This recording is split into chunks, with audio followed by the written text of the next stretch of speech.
सोचता हूँ कि वो कितने मासूम थे, क्या से क्या हो गए देखते देखते।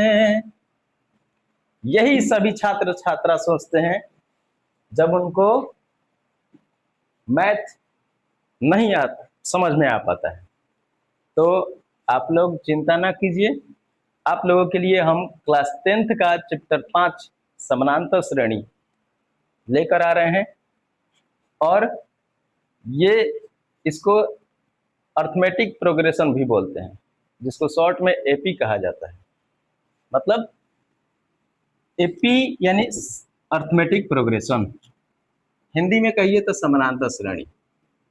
अब पहले समझेंगे कि समानांतर श्रेणी क्या है।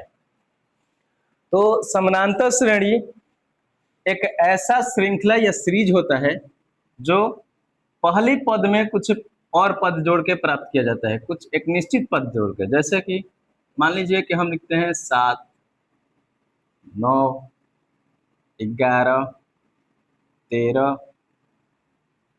15, इसी प्रकार से। अब यहां देखिएगा कि ये इसका पहला पद है, जिसको प्रथम पद कहते हैं। ये इसका दूसरा पद है, ये तीसरा, चौथा, पांचवा, इसी प्रकार से। अब यहाँ आप देखिएगा तो पहले पद में कुछ निश्चित संख्या जोड़ के इसको प्राप्त किया जा रहा है। जैसे पहला में हम इसको 2 जोड़ रहे हैं तो 9 प्राप्त हो रहा है। फिर इस दूसरे में भी 2 जोड़ रहे हैं तो 11 प्राप्त हो रहा है। इस तीसरे में भी फिर 2 जोड़ रहे हैं तो 13। फिर इसी प्रकार से 2, 15। इसी प्रकार से सेम अंक जोड़ते जाइए और आपको अगला पद प्राप्त होता जाएगा। अथवा आप ऐसे भी देख सकते हैं, इस पहला पद में अगर हम केवल 1, 2 जोड़ेंगे तो दूसरा पद प्राप्त होगा। इस पहला पद में अगर हम मतलब 2 जोड़ेंगे, यानी कि जितना अंतर है उस अंतर को जोड़ेंगे तो हमको तीसरा पद प्राप्त होगा। अगर इस 7 में यानी पहले पद में अगर 1, 2 और 3 2 जोड़ेंगे तो हमको तीसरा पद प्राप्त होगा। इसी प्रकार से आगे सीधा सीधा समझिए समानांतर श्रेणी क्या है। जैसे आप लोग अपने घर में बांस की बनी हुई सीढ़ी देखते होंगे,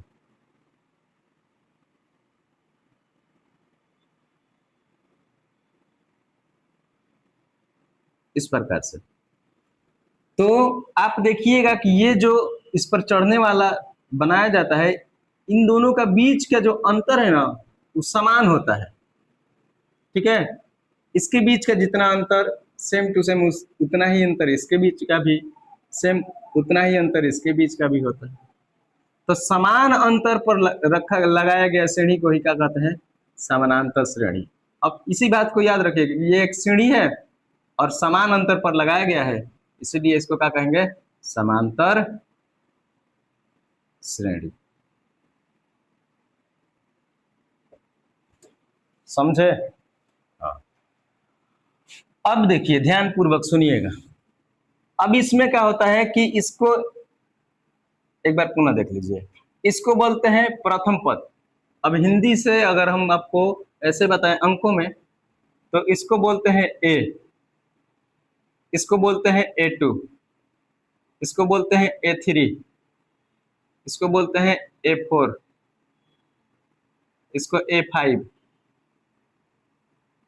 इसी प्रकार से अगर यह नंबर लगातार चलते चलते अनंत तक जाए तो इसको हम बोलेंगे AN।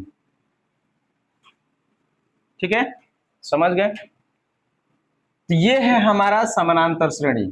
समानांतर श्रेणी का मतलब होता है कि सभी पदों में अंतर समान हो, उसी को कहते हैं समांतर श्रेणी। ठीक है, अब देखिए यहां से हम निकालेंगे इसका सार्व अंतर यानी कि कॉमन डिफरेंस। तो कॉमन डिफरेंस का मतलब होता है, कॉमन डिफरेंस का मतलब यानी सार्व अंतर का मतलब होता है कि सार्व अंतर माने सभी में सेम अंतर हो, समान अंतर हो, उसी को कहते हैं सार्व अंतर।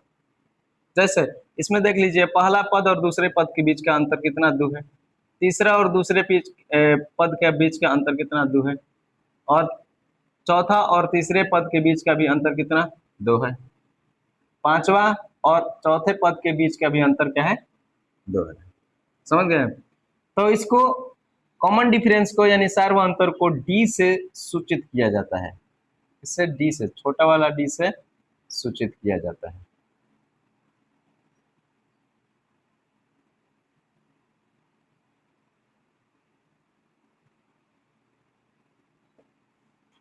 ठीक है। अब डी हम निकालते कैसे हैं, तो देखिए अगला पद से उसके पहले वाले पद को घटा करके हम डी निकाल लेते हैं। जैसे अगर हमको डी निकालना हो तो A2 से A1 या A घटा देंगे। A1 और A दोनों, इसको A1 भी बोल सकते हैं या फिर केवल A भी बोल सकते हैं। ठीक है, तो A2 से A1 या फिर A घटा देंगे। A1 लिख देते हैं, समझ में आएगा बढ़िया से। A2 माइनस A1 बराबर D होता है समानांतर श्रेणी में, यानी कि सार्वंतर होता है। आप इस D को ऐसे भी लिख सकते हैं, अगला पद यानी कि 3 A3 में से A2 भी घटा सकते हैं। अगर अगला पद निकालना और भी सार्वंतर निकालना हो तो यहाँ भी आपको A4 में से भी क्या कर सकते हैं, A3 को घटा सकते हैं। इसी प्रकार से आप जितना मन उतना डी निकालिएगा। अगर डी सब जगह समान है तो क्या कह देंगे कि यह सार्वंतर है, सभी में समान अंतर है। और यह एपी में, इस पद को क्या कह सकते हैं कि ये जो हमको श्रृंखला मिला है, सीरीज मिला है, वह एपी में है। समझे। चलिए, तो पहली बात तो आपको ये याद रखना होगा और उसके साथ साथ ये जानकारी लेनी होगी कि ये समानांतर श्रेणी किसे कहते हैं। तो समानांतर श्रेणी समान अंतर वाले श्रृंखलाओं को, यानी कि जिसमें समान संख्या जोड़ को आगे वाली संख्या प्राप्त किया जाए, उसी को कहते हैं समानांतर श्रेणी कहते हैं। ठीक है, चलिए ये बातें समझ में आ गई। और ये है सार्वंतर यानी कि डी। ये बहुत ही इंपॉर्टेंट फॉर्मूला है, इसको बहुत बढ़िया से याद रखिएगा।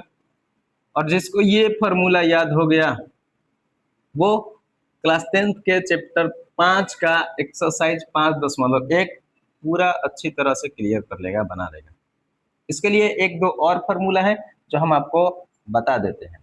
जैसे मान लीजिए हमको डी पता चल गया, मतलब ऐसे कह सकते हैं कि हम ये A1 लिख रहे हैं, एक्स सीरीज लिख रहे हैं, यानी कि समांतर श्रेणी लिख रहे हैं, एक एक लिख रहे हैं।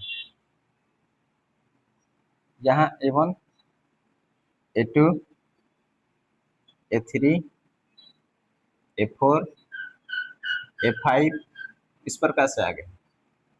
तो ये हो गया आपका पहला पद, दूसरा पद, तीसरा पद, चौथा पद और पांचवा पद। ठीक है, अब हमको ये पता चल गया कि दोनों के बीच का अंतर का है डी है, सभी में अंतर कितना है, डी है। ठीक है, अब हम जानेंगे कि अगर हमको, जैसे यहाँ देख लीजिए एक बार, हम क्या बोले कि यहाँ पहला से दूसरा पद हमको ज्ञात करना है, तो पहले में केवल क्या जोड़ रहे थे, दो जोड़ रहे थे, और दो हमारा क्या था, सार्वंतर था, यानी डी था। मतलब अगर हमको दूसरा पद याद करना है तो पहला पद में केवल डी जोड़ना पड़ेगा। यही बात अगर हमको तीसरा पद ज्ञात करना है तो पहला पद में 2 गो डी जोड़ना पड़ेगा। उसी प्रकार से अगर हमको चौथा पद ज्ञात करना है तो पहला में हमको 3 गो डी जोड़ना पड़ेगा। मतलब क्या, अरे हम क्या लिख दिए यार, A3 और ये A4 है, माफ कीजिएगा। अगर हमको दूसरा पद निकालना हो तो पहला में डी जोड़ेंगे, तीसरा पद निकालना हो तो पहला में 2 गो डी जोड़ेंगे, चौथा पद निकालना हो तो पहला में 3 गो डी जोड़ेंगे। मतलब कि अगर हम जो भी पद निकाल रहे हैं उसमें ए के साथ साथ उसमें एक कम डी लिखेंगे। जैसे हम चौथा पद बोले तो चौथा पद में ए प्लस चौथा पद निकल रहे हैं, इसलिए 3 गो डी जोड़ेंगे। अगर हम पांचवा पद निकालेंगे, कौन सा पद है, पांचवा, तो इसमें ए प्लस एक से एक कम यानी 4 डी जोड़ेंगे। समझ में आया। तो ये है आपका आगे के पद निकालने का तरीका। ठीक है, इससे एक फॉर्मूला भी बन जाता है जो कि हम अगले वीडियो में बताएंगे आप लोगों को। ठीक है, चलिए फिलहाल इसका स्क्रीनशॉट ले लीजिए या इसको छाप लीजिए किसी प्रकार से, फिर आगे हम प्रश्नों पर चलेंगे। ठीक है।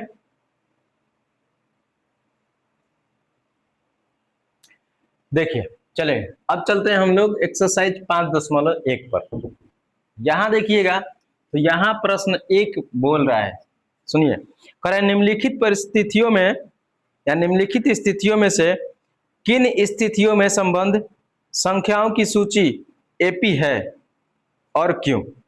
मतलब ये बताना है कि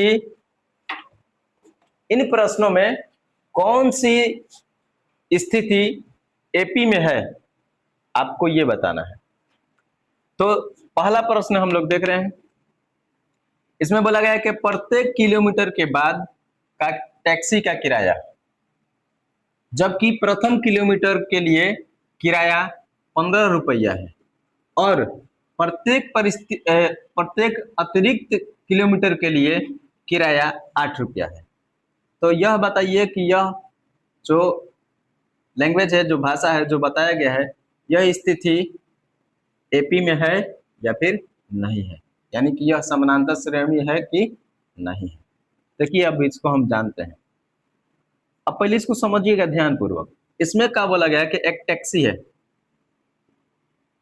ये आपका एक टैक्सी है, हम बना देते हैं, बढ़िया तो नहीं बनाते हैं फिर भी बना देते हैं, मस्त टैक्सी है ये टैक्सी है। यहां से यहां तक की 1 किलोमीटर चल रहा है। कितना किलोमीटर? 1 किलोमीटर। तो इसका किराया, नीचे हम किराया लिखते हैं, किराया 1 किलोमीटर का किराया इसको 15 रुपया देना पड़ेगा, यानी पहला किलोमीटर चलेगा ना तो ये 15 रुपया किराया लेगा। लेकिन उसके बाद प्रत्येक अगला किलोमीटर के लिए, ये अगला किलोमीटर, इससे अगला किलोमीटर, ये भी 1 किलोमीटर है, लेकिन ये अगला किलोमीटर के लिए 8 रुपया लेगा। फिर इसके बाद भी 1 किलोमीटर के लिए ये 8 रुपया लेगा।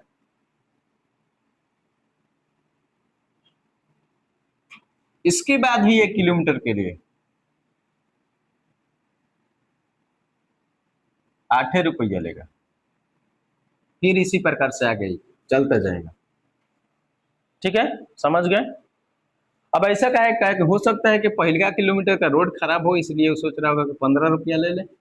ठीक है, बाकी आप फिर हाईवे मिल जाए उसको, प्लेन एकदम स्पीड में चलने वाला, तो वहां पर आपको सस्ता सस्ता, यानी कि 1 किलोमीटर के लिए 8 ही रुपया ले रहा है। ठीक, अब बोल रहा है कि यह परिस्थिति जो है या यह स्थिति एपी में है कि नहीं। अब ध्यान से समझिएगा, यहाँ 1 किलोमीटर का किराया कितना हुआ? 15 रुपया।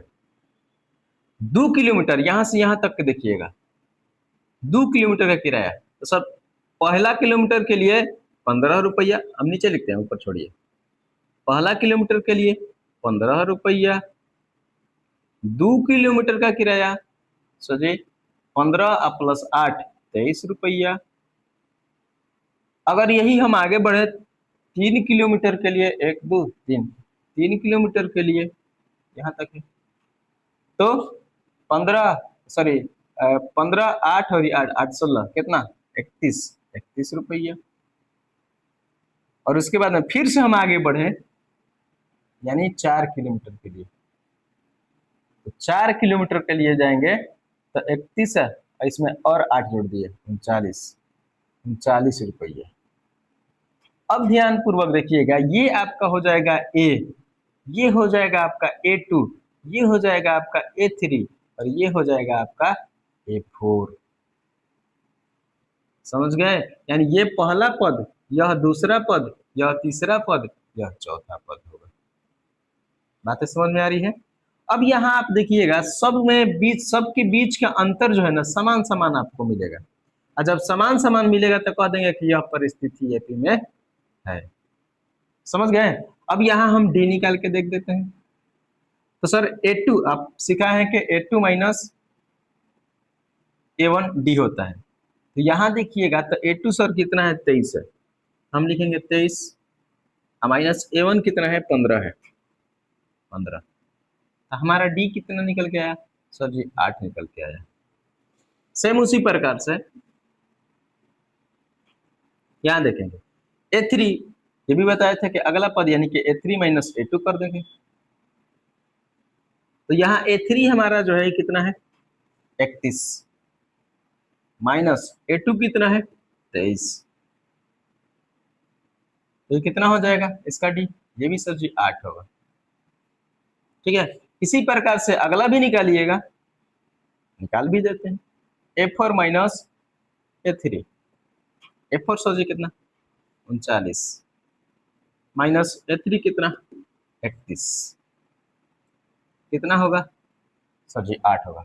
यहां देख रहे हैं कि सभी जगह अंतर जो है समान है, तो जब अंतर समान है यहां लिखेंगे कि चूंकि इन स्थितियों में या इस स्थिति में, चूंकि इस स्थिति में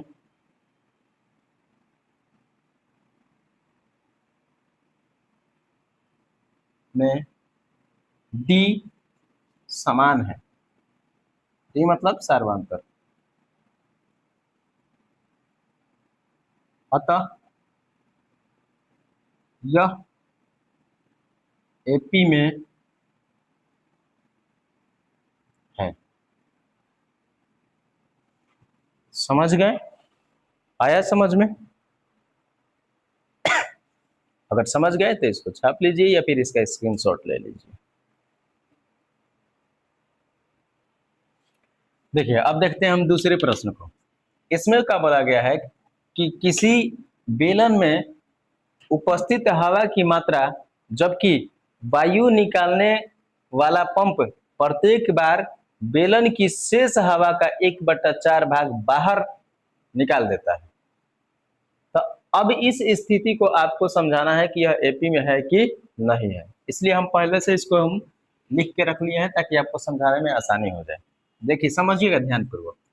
इसमें बोला गया कि बताया गया कि देखो ये मान लीजिए कि ये आपका एक बेलन है यानी कि एक सिलेंडर है जिसमें 100 लीटर गैस भरा हुआ है।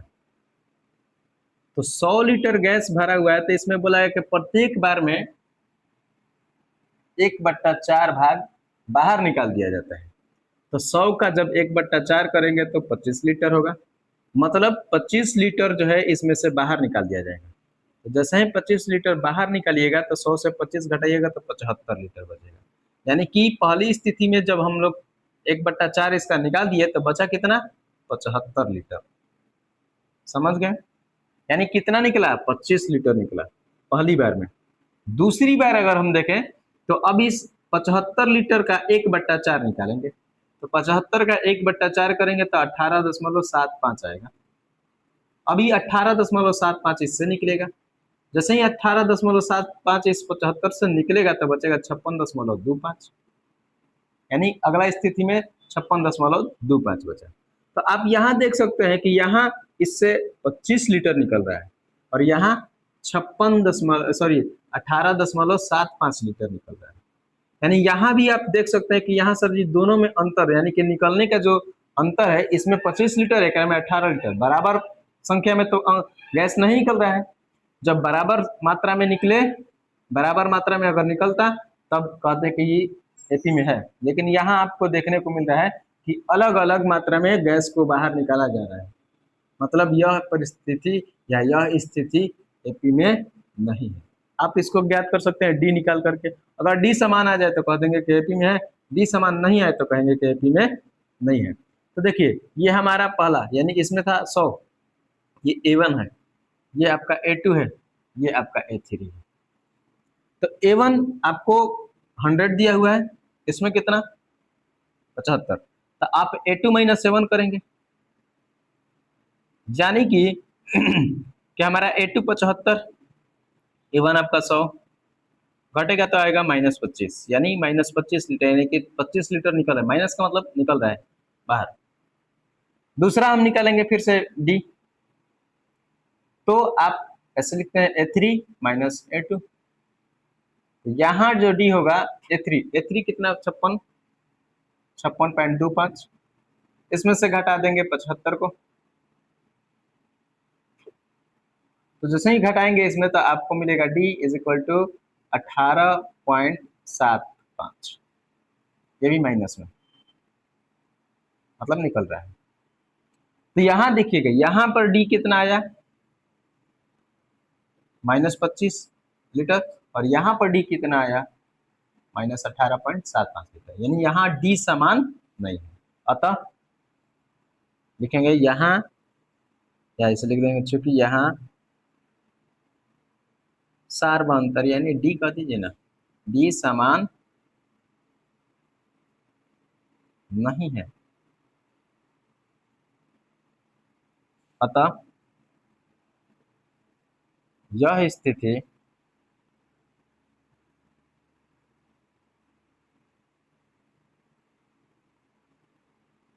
एपी में नहीं है।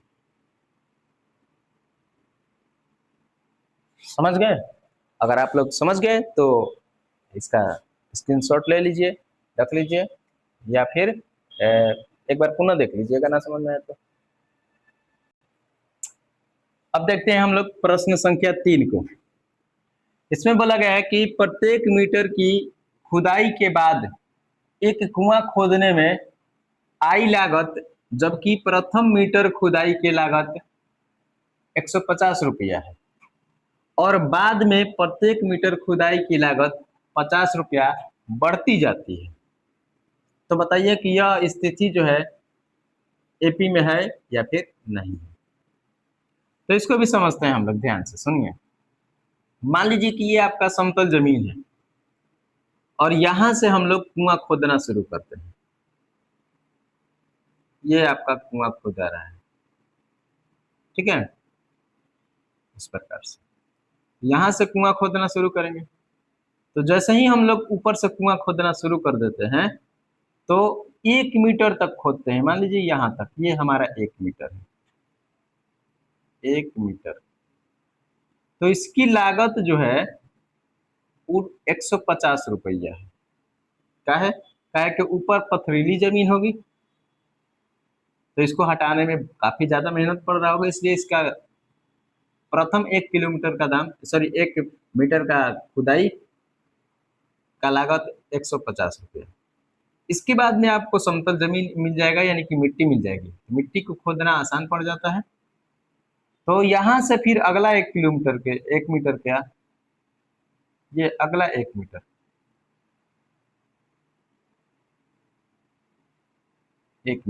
इसका लागत 50 रुपया। फिर इसके बाद का अगला 1 मीटर का, फिर से 1 मीटर का 50 रुपया।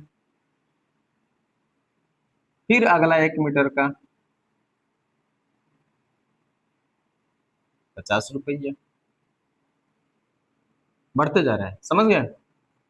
फिर अगला 1 मीटर का 50 रुपया। मतलब जितना ही गहरा खोदते जाएगा ना, जितना नीचे जाएगा, प्रत्येक मीटर के लिए 50-50 रुपया एक्स्ट्रा लेते जाएगा।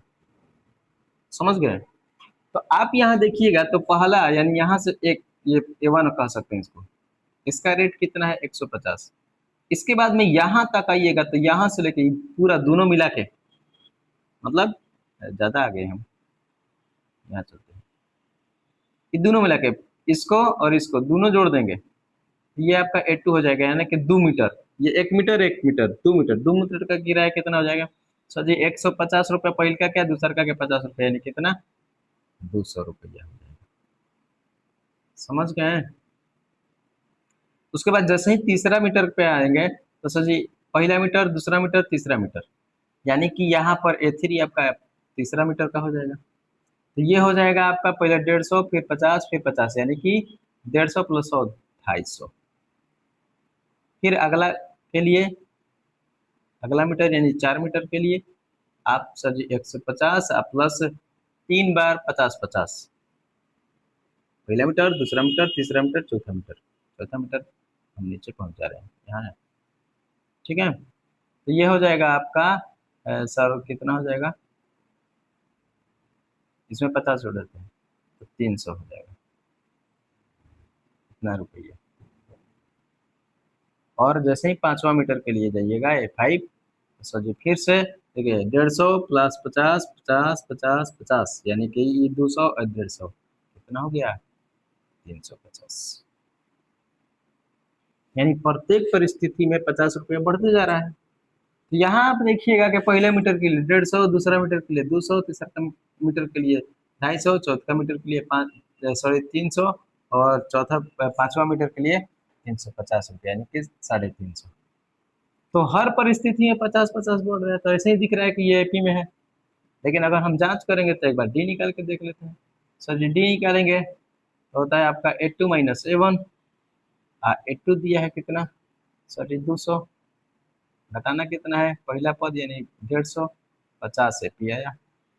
दूसरे बार भी हम देख लेते हैं तो A3 माइनस A2, A3 कितना है सर जी 250 है, A2 कितना है सर जी 200 है, कितना आएगा 50 रुपये।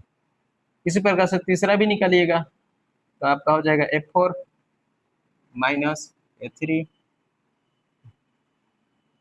बराबर A4 कितना है सर जी A4 हो जाएगा 300 माइनस A3 कितना है सर जी 250, कितना आएगा 50 रुपये। तो हर परिस्थिति में आप देखिएगा कि यहाँ आपको डी सब जगह समान दिख रहा है, अतः हम क्या कर सकते हैं कि यहाँ डी समान है, अतः यह स्थिति एपी में है।